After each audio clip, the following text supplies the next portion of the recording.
Bueno, esta mañana se conoció el contenido del segundo testamento del general Augusto Pinochet, el que fue escrito en el año 2005. El documento fue abierto a petición del Consejo de Defensa del Estado y en él solo se encontró que el exdictador cambió la administración de sus bienes de Oscar Aitken por la abogada Julia Ormazábal. Queremos analizar esta diligencia judicial y las implicancias que podía tener en el denominado caso Rix, y para eso nos acompaña el CNN Chile, el abogado Eduardo Contreras, abogado además de Derechos Humanos. Abogado Contreras, gracias por estar esta tarde con nosotros. Gracias a ustedes. Abogado, lo primero que quisiera preguntarle respecto de lo que pasó hoy día, ¿tiene importancia esta diligencia? ¿Cuál es la importancia? Yo creo que hay un sentimiento de frustración porque era muy importante saber cuáles eran el monto de los bienes que reconocía Pinochet en su testamento. Sin embargo, como había que abrir el último testamento, resultó que este no cambiaba las disposiciones, no, simplemente tomaba una decisión de carácter administrativo como es cambiar a la albacea. Por lo tanto, ahora será necesario abrir el anterior testamento para que conozcamos qué es lo que reconoce Pinochet. Por lo tanto, creo que lo de hoy de alguna manera fue frustrado informativa y noticiosamente, pero era una diligencia que correspondía hacer. De todas maneras, ahora, ¿qué es lo que se esperaría encontrar en los testamentos del general Pinochet? Bueno, es difícil esperar que se encuentre la verdad. El dictador nos acostumbró a que no solía decir las cosas como eran, pero de todas maneras interesante porque se podrá contrastar por lo que ya se ha demostrado hasta ahora judicialmente, que pienso personalmente que solo parte de la fortuna de él.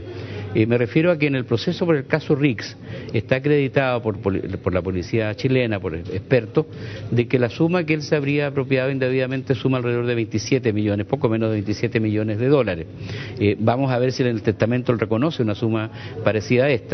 Y esa suma todavía nos parece insuficiente porque está por saber y eso no se ha investigado nunca, cuál fue el destino que le dio los cuantiosos gastos reservados que él dispuso durante todos los años de la dictadura, y también qué pasó con los casos que luego de muerto Pinochet se conocieron como el caso Coimas, que tiene que ver con la venta de armamento, en la cual no es dable suponer lógicamente que si hubo algunos oficiales de ejército involucrados no estuviera comprometido aquel que dijo alguna vez que en Chile no se movía una hoja sin que él lo supiera. Por lo tanto, abogado Contreras, de acuerdo a lo que usted maneja, está claro que hay, por lo que ha dicho la investigación, 17 millones de dólares que no están justificados.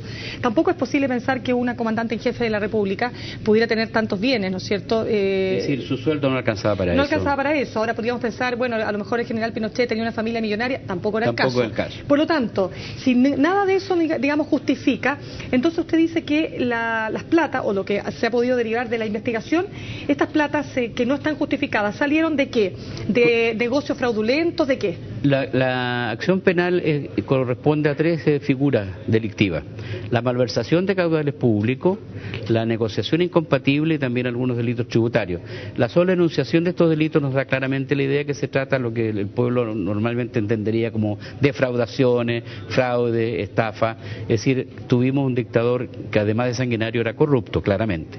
Y eso además está reconocido por sus propios congéneres, muchos de los cuales le dieron la espalda una vez que se enteraron de cuando estalla el caso Rix, en definitiva. Y que la justicia, que tampoco ha avanzado muy rápidamente, piénsese que ya lleva muchos años este caso sin que se avance lo que debió haberse avanzado, pero en todo caso ya reconoce una cantidad muy importante de millones de dólares no reconocidos.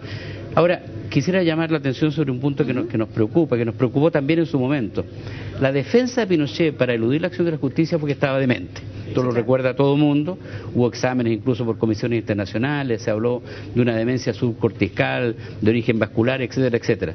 Pero ocurre que de acuerdo al artículo 1005 del Código Civil chileno, en su número 3, se prohíbe testar, no pueden testar los que han sido declarados en interdicción por demencia. Se puede arguir que efectivamente Pinochet no estaba declarado judicialmente en interdicción por demencia, pero estaba demente.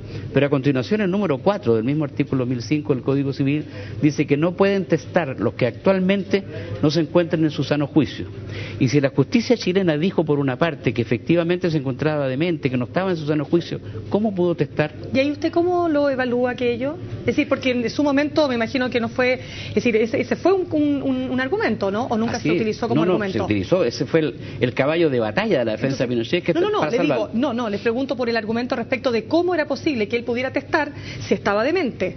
Bueno, ¿Se usó ese argumento también? No, no lo usamos. ¿No lo usaron? Porque no sabíamos. Porque el testamento... se les pasó en el fondo. No, mira, lo que pasa es que el testamento es un hecho privadísimo. Correcto. No tienes cómo saber cuándo iba a ser su testamento. A ver, él pudo haber hecho un testamento en el año, ponte tú, 1970, y a lo mejor estaba en su sano juicio. Correcto. Pero ahora sabemos, después de muerto, que el testamento es del año 2000. Y el último era después del 2000, pero el original sería el 2000, que fue justamente los años en que se estaba usando el argumento que estaba demente. Por lo tanto, el problema del vicio de nulidades de testamento es algo que a sus familiares puede interesarle, porque efectivamente, si todo es así, ese testamento es nulo. Ahora, de todas maneras, los bienes que aparecerían en estos testamentos son bienes que están embargados ya. La mayoría de los bienes están embargados, de ahí la presencia del Código del Consejo de Defensa del Estado, que estuvo, entiendo, en la apertura de hoy del testamento y deberá estar en las próximas aperturas. Y en ese sentido quiere decir que ningún familiar o aquellos destinatarios de este testamento podrían hacer uso de estos bienes que fueron conseguidos fraudulentamente. Efectivamente, así es. Mientras la justicia no termine de esclarecer todo el asunto, no tienen posibilidad alguna de acceder a esos bienes. ¿Y qué pasa con esos bienes hoy día? Porque estamos hablando que son bienes, incluso bienes raíces, que se encuentran en distintos puntos del país. ¿Qué pasa con eso? ¿Y dónde están las platas finalmente? Bueno, es algo que deben decidir los tribunales. Entiendo que las platas están en los bancos. El problema es quién va a ser el destinatario final de esos dineros. Eso tendrá que decidirlo el magistrado, es el ministro Valderrama, que lleva a su cargo el asunto. Ahora, hay que recordar también otro elemento que me parece no menos importante, es que Pinochet no era el único procesado por esta malversación de caudales públicos, negociación incompatible, etcétera. Había también otras personas procesadas, entre ellas doña Lucía, la esposa y hoy viuda del dictador, y algunos personajes como Ambrosio Rodríguez, que fue durante tiempo figura del gobierno de Pinochet y abogado también de él. Bueno, ellos siguieron en condición de procesado la causa hasta que a través de un recurso de amparo, el año 2007, la Corte Suprema, de un supremazo parecido al que había dado años atrás respecto del actual presidente de la República, y dejó libre de polvo y paja a doña Lucía y don Ambrosio hasta ahora.